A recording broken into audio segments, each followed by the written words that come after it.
Happy Family Day. Oh man, if I could tell you how absolutely frustrating this is,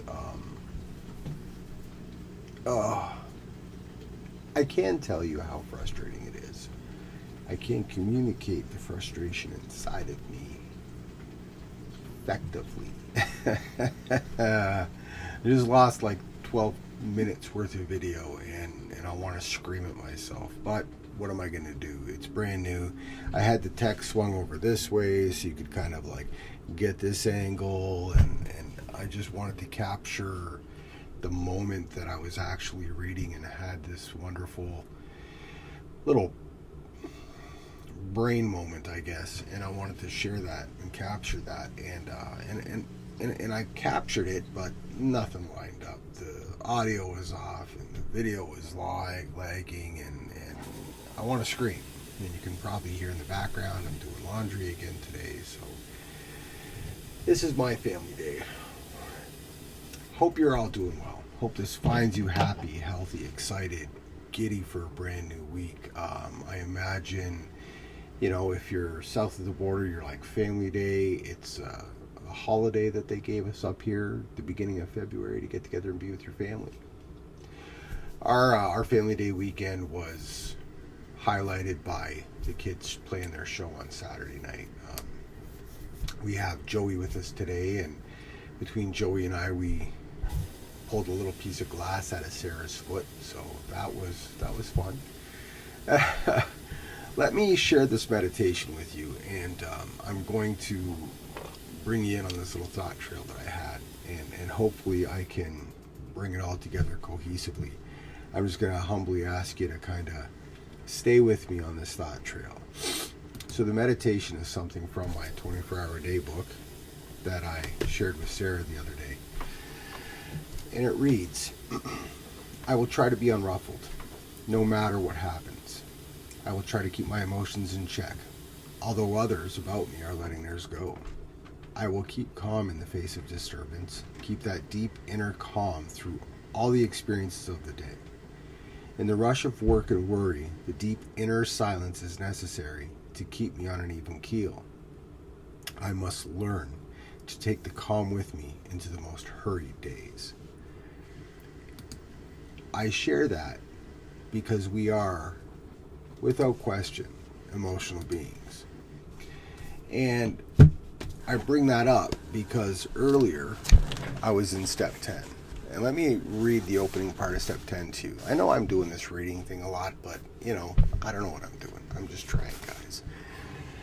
So, step 10.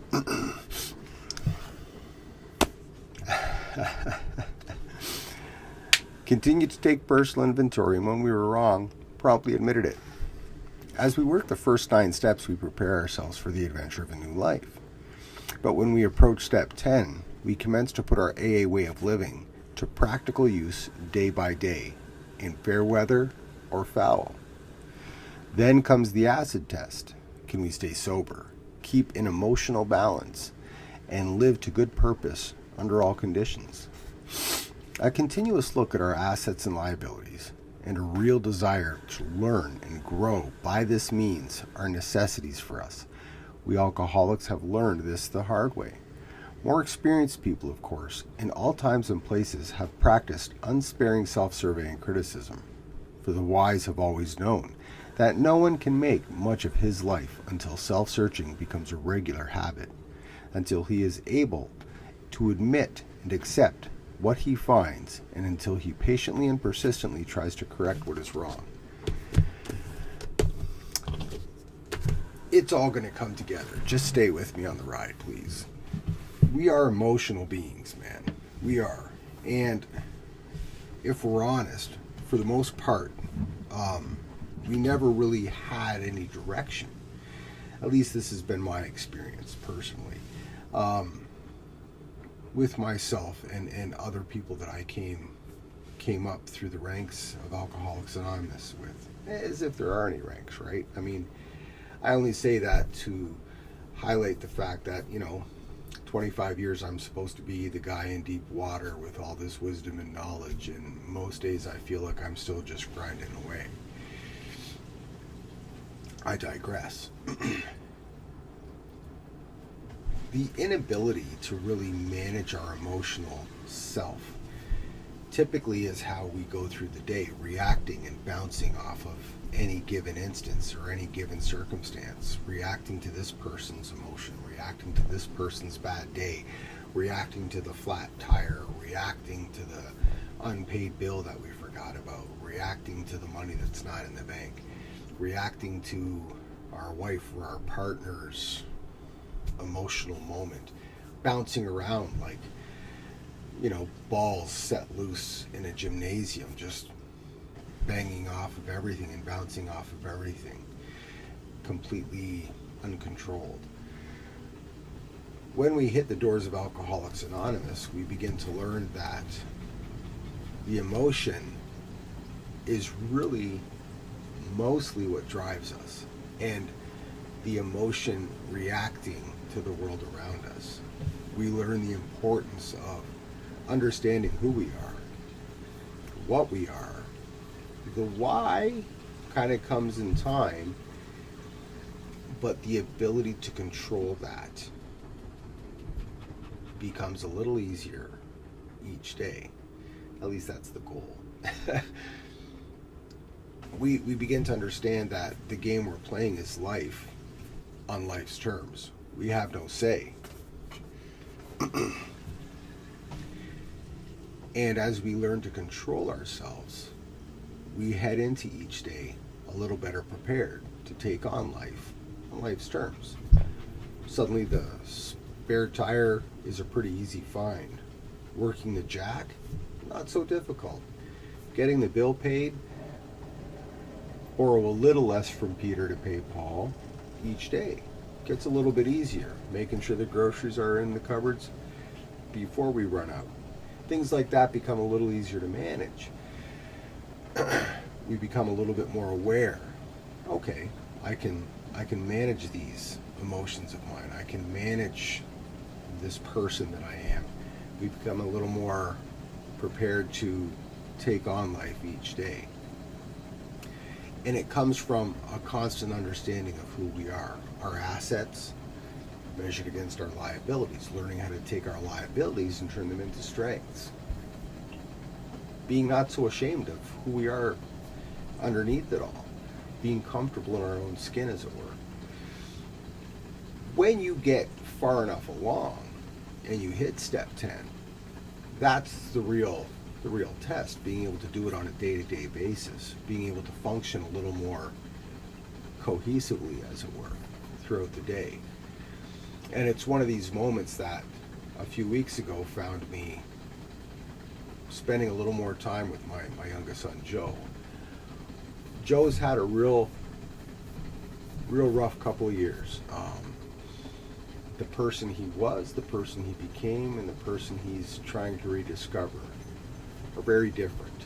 And we've all come around him to really guide him and help him and provide him that safe cradle, that soft landing that he needs.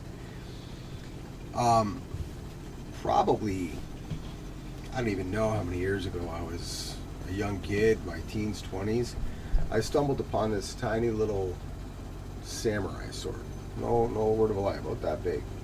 And it's this very substantial real blade, but it's encased in like a hardened plastic that's got some decorative bits to it and a little brass hilt, and it sits in this cool little plastic sheath, and it's a hardened plastic sheath, and it's a legitimate samurai sword blade, but it's this neat little piece of plastic. And the thing has been with me for probably 40 some years, I would imagine. I stumbled across it, who knows where. Probably one of the head shops that my mom was working with at Canada Customs back in the day, and it sat in my pocket. It sat right close to my little 24-hour-a-day book in my breast pocket for well over 2 years. I would use it to open up packages when I was delivering, things like that. As kids do, Joey stumbled across this thing on my dresser at one point, and he came out and he was playing with it, and I explained to him, hey dude, this is actually a legitimate blade, you don't want to play too much with this thing. But Joey just loved this thing, he fell in love with it, and was always respectful enough to, you know, not touch Dad's things, but hey man, that's a cool thing, I like that thing. So the other day, as I was rummaging through some of my stuff, I stumbled upon this little blade, and in that moment I recognized that this thing means a lot more to that kid than it ever did to me. So I took the blade and I gave it to him. I said, hey man, here you go. Just a little memento for you to stick in your pocket or put somewhere safe for you to remember this moment in your life. And remember how important it is to keep going forward, and not so important to, you know, keep heading backward. Instant tears. Welled up, very emotional moment for Joe. And we shared that together. So, jump ahead to Saturday night. They're playing their first show back in how long? Joe walks up to me, lifts up his shirt, and shows me his little watch pocket on his jeans. Here's the knife. Check it out, Dad. That's where I put it. And I don't want to be indiscreet by sharing this intimate moment with my son, but I want to express that for me, it was existing in that moment that recognized the importance of this stupid little plastic piece of whatever, silly little samurai sword, how important that thing is to that kid. And it really means nothing to me. It's just a stupid little thing. That's where step 10 takes us. And I also, this morning, recognize that throughout these videos I'm trying to impart that to you, to these videos,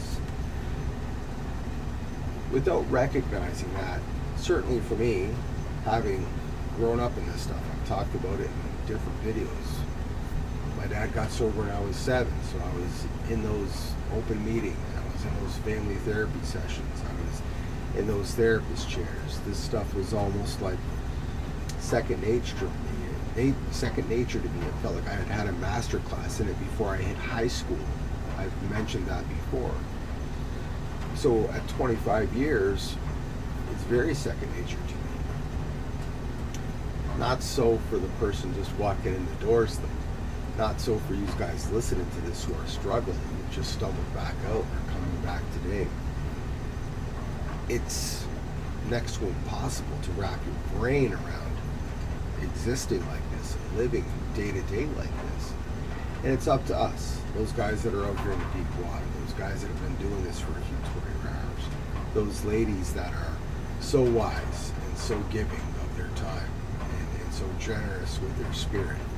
It's up to us, the old timers, as you might call them, to provide that cradle, that soft landing place, that welcoming safety net that says, hey man, you're doing okay. It comes in time. I wanted to share that, and I wanted to say thank you guys for, you know, sticking it out if you've made it this far, for checking these videos out, and to encourage you to keep crushing it, man. This is going to be a great week. I got a good feeling, man. It works if we work it. I'm going to hit the stop button and leave it at that, and hopefully this one's a cohesive one and it makes some sense. Let's kill it, guys. Let's keep crushing this week and keep getting after it. Thanks a lot for tuning in. Feels like it's getting off the rails now. And of course, I got laundry on the go, so I got to get after that, man. Take care, guys. It works if we work it, one day at a time.